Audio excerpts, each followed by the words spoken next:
والصلاة والسلام على نبیہ وآلہ وصحبہ وبارک وسلم۔ قال اللہ تعالی وتبارک فی القرآن المجید والفرقان الحمید۔ بسم اللہ الرحمن الرحیم۔ النبی اولی بالمؤمنین من انفسہم وازواجہ امہاتہم۔ صدق اللہ مولانا العظیم وصدق رسولہ النبی الکریم الرؤوف الرحیم۔ اللہم نور قلوبنا بالقرآن وزین اخلاقنا بالقرآن وادخلنا الجنة بالقرآن ونجنا من النار بالقرآن۔ قال اللہ تعالی وتبارک فی شان حبیبہ مخبرا وآمرا ان اللہ وملائکتہ یصلون علی النبی یا ایہا الذین آمنوا صلوا علیہ وسلموا تسلیما۔ اللہم صل علی سیدنا و مولانا محمد معدن الجود والکرم صلاۃ و سلاما علیک یا سیدی یا رسول اللہ وعلی آلک و اصحابک یا محبوب رب العالمین۔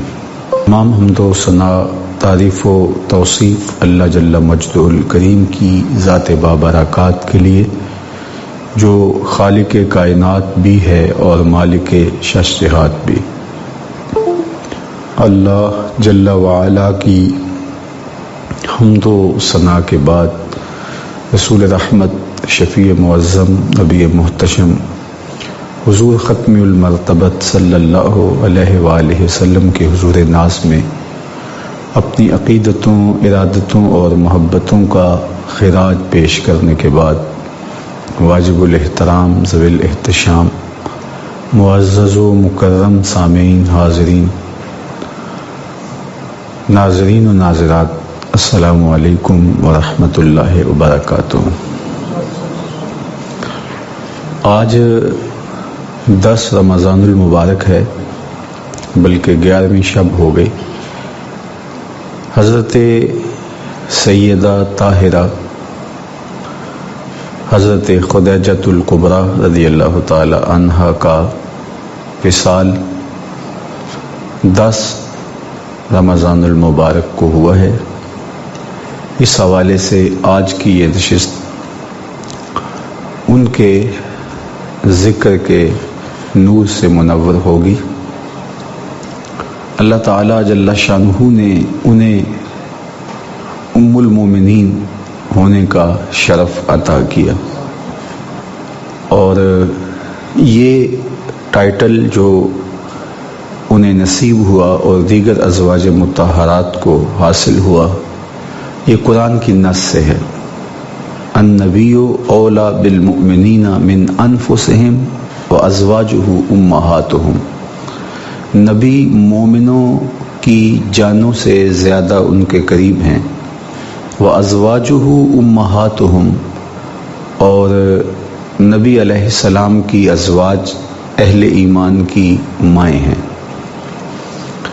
تو حضرت سیدہ خدیجۃ الکبریٰ رضی اللہ تعالی عنہا کے ساتھ حضور علیہ السلام نے نکاح کیا جب آپ کی عمر پاک 25 برس تھی، اور حضرت خدیجۃ الکبریٰ رضی اللہ تعالی عنہا کی عمر پاک 40 سال تھی۔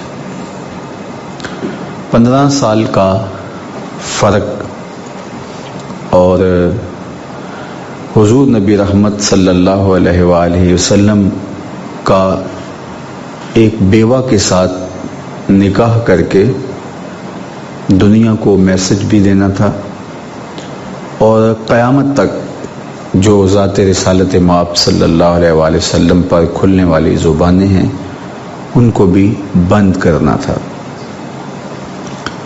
اور اس کی آرزو اور اس کی تمنا جب حضرت خدیجۃ الکبریٰ رضی اللہ تعالی عنہا نے کی، اور اس کی وجہ یہ تھی کہ انہوں نے جب حضور کی دیانتداری کو، حضور علیہ السلام کی شرافت کو اپنے غلام میسرہ کے ذریعے سے سنا، تو اس نے چاہا کہ ایسا شخص جو دیانت و شرافت کے اس مرتبے پہ فائز ہے، میں اس کی خدمت زندگی کا شعار بناؤں، چونکہ وہ ایک ایسی خاتون تھی جن کے والد گرامی بہت ساری دولت چھوڑ کر کے چلے گئے اور ان کو یہ سارا کاروبار سنبھالنا پڑا۔ خدیجہ بنت خویلد، یہ خویلد ان کے والد گرامی تھے، بلکہ میں اگر یوں کہوں کہ چوتھی پشت میں حضور علیہ السلام کا اور حضرت خدیجہ کا نسب جمع ہوتا ہے۔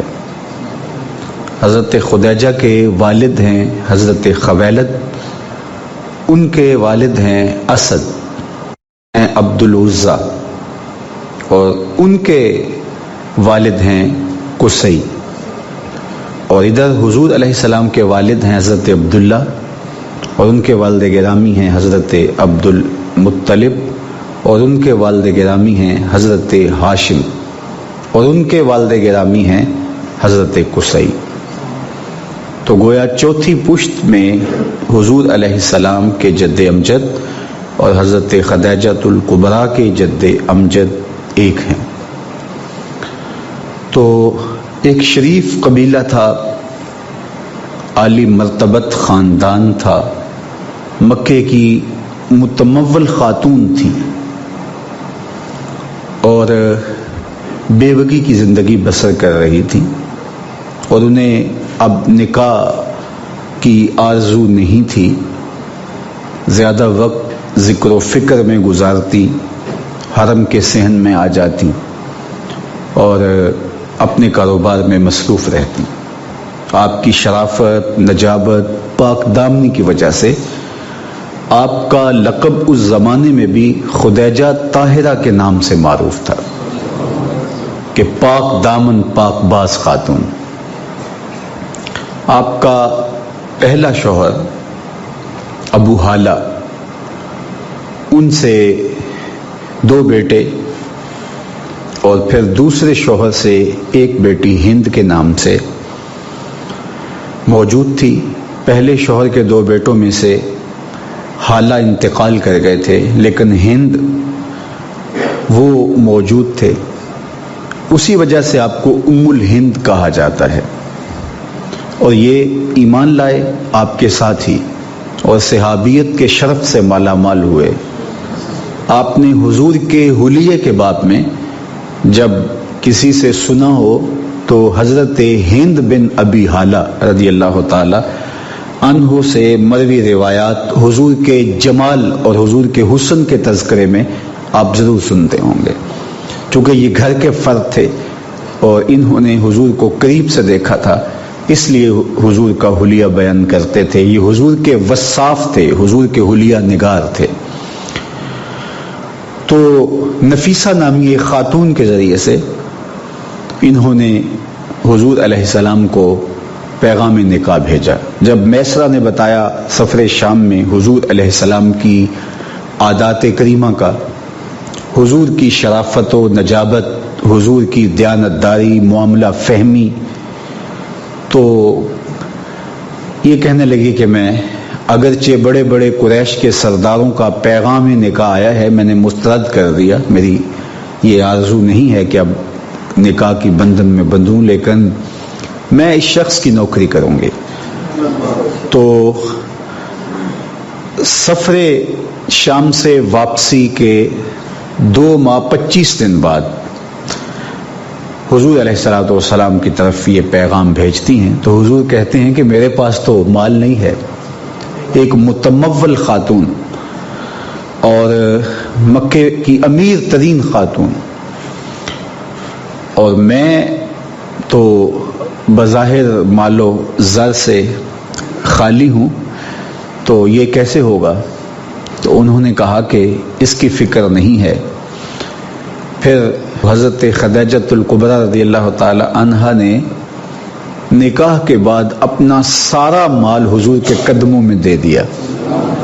عمومی طور پہ یہی ہوتا ہے کہ جب نکاح ہوتا ہے تو شوہر بیوی کو مال دیتا ہے، زیور پہناتا ہے، تحائف دیتا ہے، لیکن حجلہ عروسی میں یہ تاریخ پہلی بار رقم ہوئی کہ بیوی نے سارا مال حضور کے قدموں پہ نچھاور کیا، تو آقا کریم علیہ الصلوۃ والسلام نے تقویت دین کے لیے وہ سارا مال خرچ کیا۔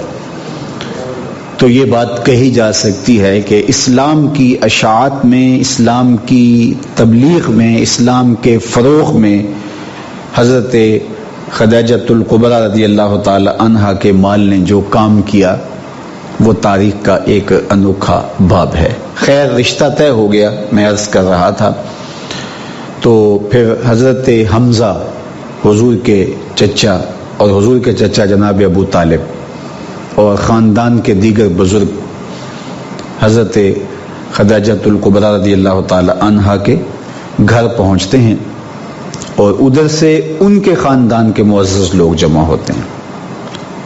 پھر نکاح ہوتا ہے۔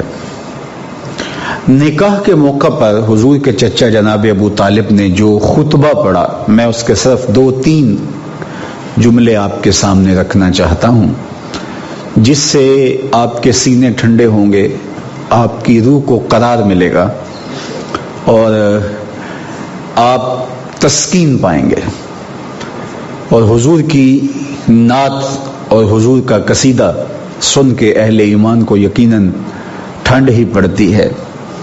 تینو سینے دی میں ٹھنڈ آکھاں، شہد گلاب تے کھنڈ آکھاں، تینو نبیاں دا میں لاڑا آکھاں، تیرے ہجر دے وچ میں ہاڑا آکھاں۔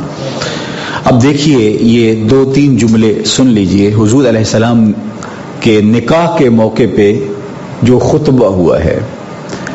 یار وہ جب کسی کا نکاح ہوتا ہے تو بچے جوان ہوتے ہیں بعد میں، تو انہیں شوق ہوتا ہے کہ ہم ذرا ابو کے نکاح کی تقریب دیکھیں، ماں کے نکاح کی تقریب دیکھیں، تو وہ ویڈیو کے ذریعے سے جو چیزیں محفوظ ہوتی ہیں وہ ان کو دکھائی جاتی ہیں، تو بچے کتنے خوش ہو رہے ہوتے ہیں کہ یہ نکاح ہے میری ماں کا اور یہ نکاح ہے میرے باپ کا، اور یہ تقریب کی جھلکیاں ہیں۔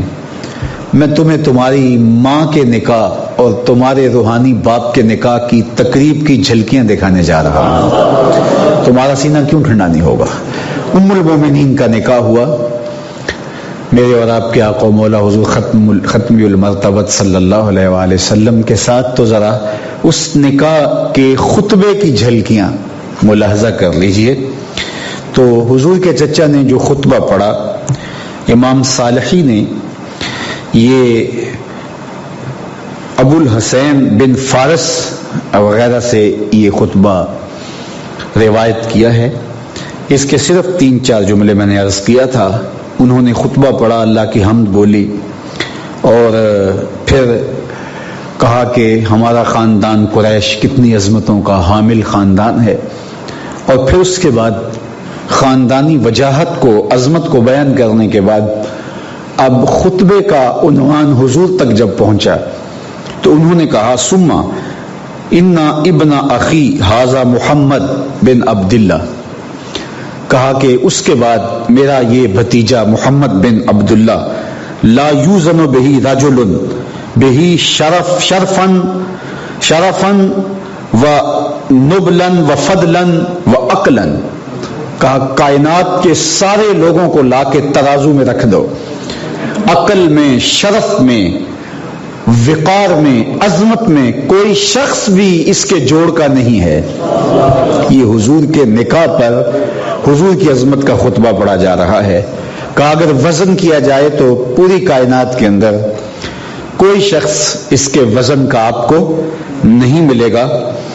وَإِنْ كَانَ فِي الْمَالِ قِلَةٌ، اگرچہ مال ان کے پاس نہیں ہے، لیکن فَإِنَّ الْمَالَ ظِلٌّ زَائِلٌ وَأَمْرٌ حَائِلٌ، اس لیے کہ مال تو ایک ڈھلتا ہوا سایہ ہے اور ایک ختم ہو جانے والی چیز ہے، اور نہ رہنے والا ایک سرمایہ ہے جو بالآخر ختم ہو جاتا ہے، لیکن انسان کا شرف، انسان کی عظمتیں دم نہیں توڑتی۔ انسان کی اقدار دم نہیں توڑتی. تو کہا کہ وہ ہمارے پنجابی میں کہتے ہیں کہ کار نہیں دیکھا جاتا ور دیکھا جاتا ہے. تو کہا کہ گھر نہ دیکھو ور دیکھو. کائنات کے اندر کوئی محمد جیسا ہے تو لاؤ. کائنات میں کوئی ایسا نہیں ہے. شان و عظمت کے لحاظ سے، عقل و فہم کے اعتبار سے اور شرف و منزلت کے اعتبار سے، خاندانی وجاہت سے لے کر ذاتی صفات اور کمالات تک کائنات میں محمد عربی جیسا کوئی دوسرا شخص ہی موجود نہیں ہے. رخ مصطفیٰ ہے وہ آئینہ کہ اب اس سا دوسرا آئینہ نہ کسی کی بزم خیال میں نہ دکان آئینہ ساز میں. یا دوسرے لفظوں میں انہوں نے یہ کہا حسنت جمیع خصالہ صلو علیہ وآلہ.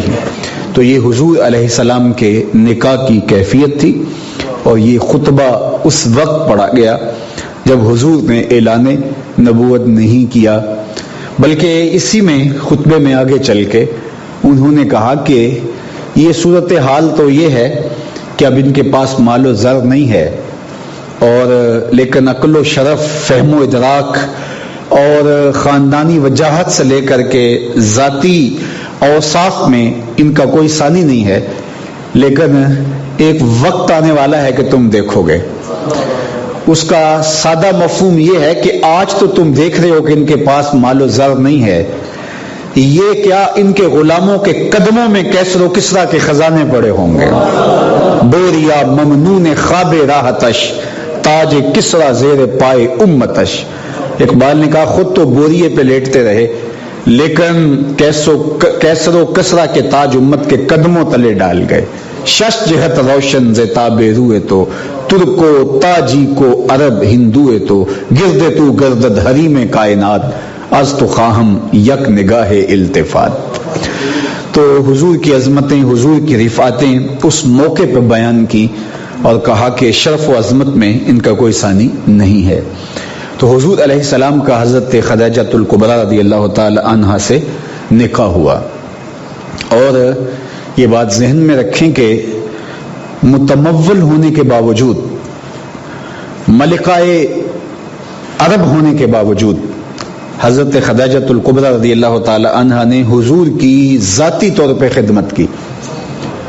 اور جس طرح سے حضور کی خدمت کی، میرے رب کو وہ انداز اتنا پسند آیا کہ حضور غار حرا پہ تھے اور دن زیادہ گزر گئے، حضور واپس نہیں آئے.